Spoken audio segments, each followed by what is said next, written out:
Hi, everybody. Happy Friday. Happy Labor Day weekend. I'm so excited to be here with you for another mini training for nonprofits. So let me know you're here. Say hi in the chat. Make sure that you keep track of all of your questions so that I can get them answered for you at the end. I'm Julia Campbell, and I design digital courses and online trainings for nonprofits to help them navigate this interesting and unprecedented time that we are living in. And I help them use digital tools so that they can raise more money and raise awareness. So, hi. Amber says, are you still doing this? I hope you can see me. And yes, I am. And I am just, I don't know. It's kind of quiet in my house. But I don't know. How are you doing? How's everyone doing? Where are you watching from? You know that I am north of Boston. It's actually a really gorgeous day today. It's like 86 degrees. I want to go out. I want to be on the beach, but I'm here with you today. So we're going to get through this. We're going to go through this mini training, and we've got a really juicy topic today: how to conduct a social media audit for your specific nonprofit. And I have a template that I want to share with you. I'm going to put the link in the chat. It is, I want to get it right. I have my notes here. NPSM Audit. If you've used the Audit, hi Rachel, thank you. I know, I love them too. I can't remember where I got them. I always wear hoops, and I thought I would just change it up a little bit. Get some color, a little pop of color there, right? All right, so let me know if that doesn't work for you, that link. That's where you're going to get the template for the audit. And it's a Google Doc, so you can just make a copy and then fill it in with your team, with your organization. And yes, templates do make the world go round. So I wanted to let you know that my signature program, my 5-week live online training program for nonprofits, it's opening officially on Tuesday. If you're on the early interest list, you should have gotten an email about it this morning and a coupon code. So make sure that you use that, because that goes away on Sunday or Monday. I don't remember, but it says in the email. Anyway, it opens to the public, to the rest of the world, on Tuesday after Labor Day. So I'm really excited.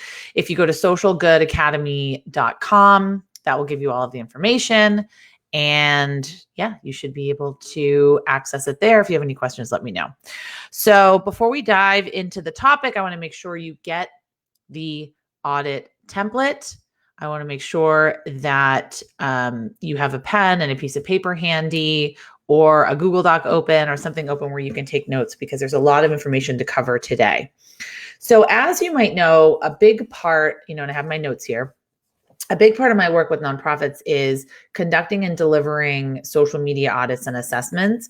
And the main points that we're going to cover today are really, sort of organized in the exact order and the process that I work through with my clients. So first, we're going to talk about what is a social media audit, what are some of the benefits, how to set it up and how to begin, and what are some of the questions that you need to cover and need to answer when you're creating your very own social media audit for your organization. So a nonprofit social media audit is a series of steps that you take to evaluate. So not just to evaluate, but then to use that information to optimize your social media profiles and your current online strategies. And I think that's very important. So we could do an audit and spend a lot of time doing an audit and assessment, but if you're not actively using that information to improve what you're doing and to make it better, then it's worth nothing. So don't even begin trying, right? You don't have to do every single thing at the same time, but you need to be using that information that you're gathering to improve what you're doing, right? So performing an audit is going to help you ensure that you are reaching and attracting the right audience, and that you sound the way you want to sound, right? And that your work and your content is very relevant and optimized. So in my work, a social media audit is really the starting gate, because what often happens is that organizations will contact me and say, I want to be on Instagram. Can you help me get on Instagram? And I will say, well, I need to ask you several questions first, and we need to do an audit to determine if Instagram is the best use of your time. And yes, I am still drinking coffee at noon. It's been a week. Has anyone else had a week that's felt like an actual lifetime? Because this week, for some reason, has felt like back in March when every week was a lifetime. This was the same kind of week for me. So, but we're getting through it. So, I'm going to go step by step through the different phases of an audit and what you need to do. And you don't need to do them all at once if you don't have time, if you have 20 minutes here and there, but I wanted to give you a step-by-step blueprint that you can use to go back to your organization and just kind of get started and really determine if you're being effective, if you're working towards your goals. So Rachel says this week contained at least 39 days. What was it about this week? I don't know. It was insane. So step 1, discovery and background. So this is the overview of the organization, your mission, your vision for the future, and your specific goals in using social media. So we're doing a social media audit. The audits that I do tend to encompass your website and your email marketing and all of your digital fundraising, because it's going to give me a bigger picture and a more holistic view than just analyzing like your Facebook page. But if you just want to do a social media audit, that's fine too. So the questions to think through, and they will all be in the audit template that you can download just by going to that link that I put in the comments. If you could wave a magic wand, what could social media do for your organization? What could it help you accomplish? And then what can social media help you accomplish specifically that maybe other platforms can't? And this is a key, because we don't just want to be on social media platforms because someone said we had to, or we read about it in Fast Company, or our board member said we have to be on Instagram. We need to be very strategic in where we put our limited time and resources. So what can social media help you accomplish specifically that other channels can't? What can it do to help your nonprofit grow? And then if you have the audit, I want you to write down your top 3 goals for using social media for your nonprofit. Okay, so that's step 1. Step 2, this is where we're going to list out every single channel, every single platform that you are currently using, even if it's not active. So if you have multiple accounts on each platform, for example, if you have several departments at your organization and each department has a Facebook page, oh yeah, we're going to audit every single piece of digital presence, all your digital breadcrumbs. We're going to analyze them each. So list them all out in the spreadsheet, in the template that I gave you. And when you're auditing each platform, you're going to do 2 things. You want to make sure you're looking at the goals. At a glance, is this platform getting you the results that you seek? So you want to write down yes, no, needs improvement, right? Is it getting you to the goals that you seek for your organization on social media? And your audience, are you attracting the desired audience through this platform? And then you write down in the template, yes, no, needs improvement. After you do the inventory, I'm sure you're going to be able to see where you could maybe streamline or cut based on your goals and based on your audience. And you probably have a pretty good idea of where there are holes, where you can eliminate, and where there's duplication. And it's all about streamlining. It's all about using our very limited time and attention and resources to maximize our goals and to reach and attract our desired audience. And I talk a lot about goals and audience in my program that I'm running, but also in other blog posts and other trainings that I do. Okay. Are you with me? You're still with me? Now we're on step 3. Step 3 is audit the individual channels. Some of the questions that you're asking include brand consistency. Would I know if I had never met you, I had never known anything about you, if I saw your Instagram account and I saw your Facebook account and I saw your Twitter account, Would I know that was the same organization? Like, does it have the same branding, the same logos, the same maybe font, the same consistent look and feel to the graphics, the same consistent look and feel to the videos? Is it consistent? Because the number one rule in marketing is that a confused mind always says no. If you're confusing me, I'm going to click away. I'm not going to participate if I don't know that it's you. Are your about sections or your bios up to date? Are you using hashtags regularly and consistently? These are just some of the questions. All of the questions are going to be contained in that template. Is your brand voice consistent across all the channels? Are you able to continually and regularly create unique content that is designed and optimized for each channel? So what works on Twitter may be different from what works on LinkedIn, certainly different from what works on like a TikTok or a Snapchat, what works on IGTV, what works on YouTube. You don't have to be on all the platforms, but the ones that you're using, I mean, you need to know how to use them and you need to optimize what you're doing for each platform. Are you able to curate? Curate just means pull in interesting content from other sources that is relevant and interesting to your audience. So curation, there's the art of content creation and there's the art of content curation. And in order to, kind of not go crazy, we need to be able to do both with an eye on our goals and an eye on our audience. Are you automating the majority of your posts just to save time? Are you responding to comments and questions? So a lot of times my clients come to me and they say, we don't get engagement or we can't convert people from Facebook fans to donors. And I say, well, after doing your audit, you're not actually answering any questions or any comments on your page. You're just posting and leaving. You're posting and leaving. And we need to dedicate a portion of our time each week to responding, to liking, to commenting, to acknowledging the people that are participating with us and sharing our content and liking and commenting. So if you're just posting and leaving, that's not social media. That's a billboard, right? That's a billboard. That's a TV ad. That's a newspaper ad. That's not social media. All right. Everyone's still with me. We're on step 4. I'm going to go right into step 4. I'm actually going to take a sip of coffee. Blazing right through on this gorgeous Friday. Step 4, this is when you audit your content. So step 3 was auditing your platforms and your brand, voice, and consistency. Step 4 is auditing your current and your past content. So what the most important point that I want to make is that social media is like a value exchange, right?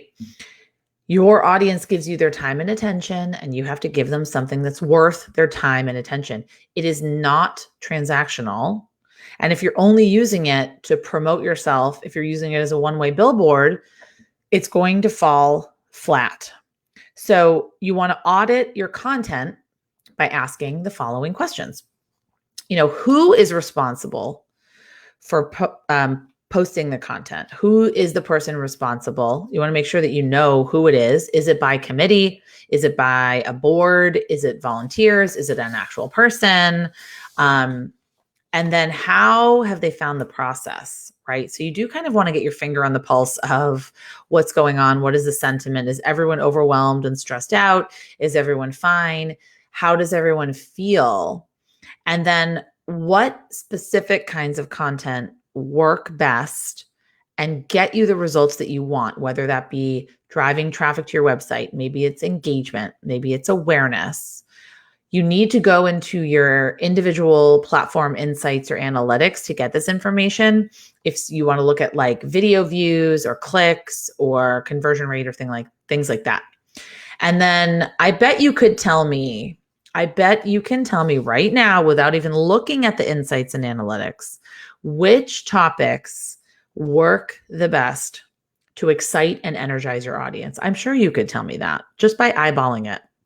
You could say, oh yeah, stories work the best, or this kind of content works the best, provocative content, controversial content, whatever it is. It might not be that for you, but I'm sure that you're able to tell me that right off the bat. And you know the kind of content you need to make. And maybe you don't. And that's why you go in your insights and your analytics. That's why we're doing the audit. How are you using video? And does video make up a significant portion of your content? And the hint here is that it should. Whether it's just a Facebook Live video like I'm doing right now from my office with Be Live TV, or it's an Instagram story, or it is a produced video, whatever it is, video should make up a significant portion of your content. It's just what works best, and it's been proven by data. How many of your posts feature stories? Do you include a visual with each post? How often do you post? What days and times get the most engagement? What platforms are performing best? And how can they be augmented? These are all just sample questions that you can use. They're all in the template, and they're just sort of a jumping off point. You can add to these questions. You can add more information as you need. All right, now we're at step 5, the very last step, and that is to create a report of the results, right? So a report, you're going to show it to someone, I'm assuming. It could be for you. It could be for your board. It could be for your supervisor, whoever it is for. The key is to give people results in a way that is actionable and is not too overwhelming. So you want to make it tactical and action oriented. So when I create my audit and assessment report, I usually have 10 to 12 pages because I'm very thorough and I want to go through every single piece of everything that I talked about. So I have the full report, but maybe people have time to read that report later. I don't know. But what I do is with my client, we work on an executive summary and an action plan, and we identify priorities. What are the top priorities based on the results of this audit, based on the results of this assessment? Because you want to make it actionable. You're not going to be spending time doing this audit if it's not actionable, if you can't actually do anything with it. It's just going to sit and collect digital dust on your desktop. Don't bother. So it might be easier to review the main priorities of your organization and try to really tie those in to your action items and your priorities. So what I mean by this is if you have to raise $20,000 in the next month, really drill down and think about how social media specifically can help you do that, right? So I don't want you to just be using social media in a vacuum. It has to be tied holistically to your organization's goals and priorities, and it has to be augmenting and enhancing the work that you're already doing. It's a tool in your tool belt, right? It's not a means to an end. I mean, it's not the end in itself. It's a means to an end, right?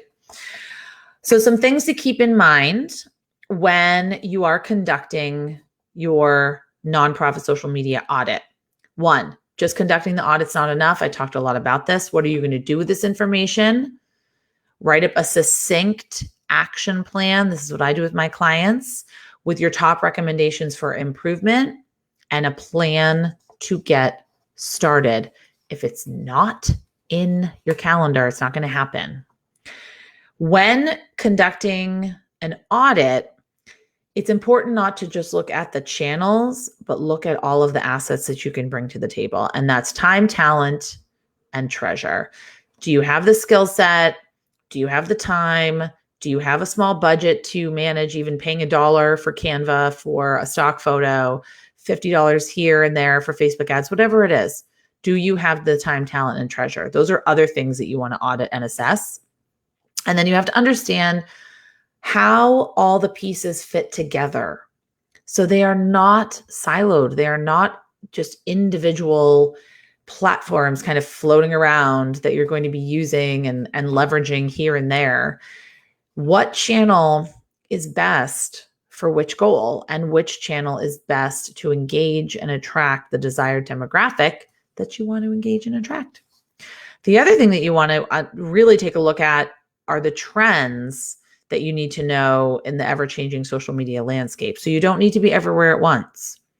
I really recommend streamlining, simplifying, and always living by the mantra, quality over quantity. That's what I have for you today. All right, so we're at 20 minutes, which is so exciting because I didn't want to go too long today. I don't see any questions coming in. If you do have questions, please type them in. Of course, I want to make sure that you can have access to this audit. And let me see what else I have for you.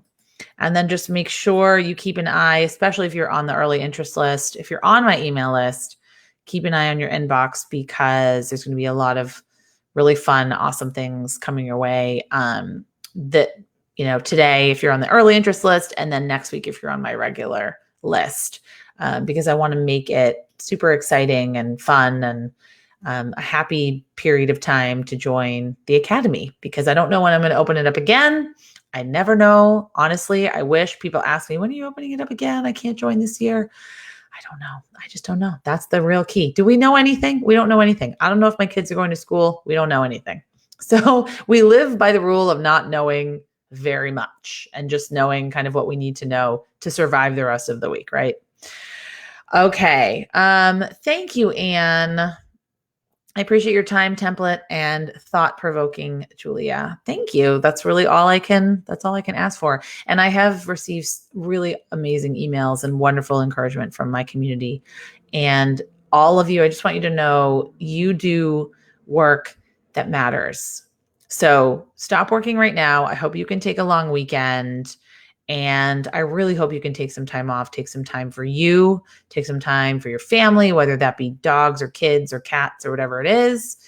Take a hike. I don't know. Maybe it's really hot where you are, cold where you are, but take some time for you. Make sure that, you're prioritizing self-care amongst all of this madness. And I will see you next week. I'm probably going to do a Facebook Live next Friday at noon. But I'll see you either in your inbox or on my Facebook page. So take care, everyone. Have a fantastic Friday. Bye.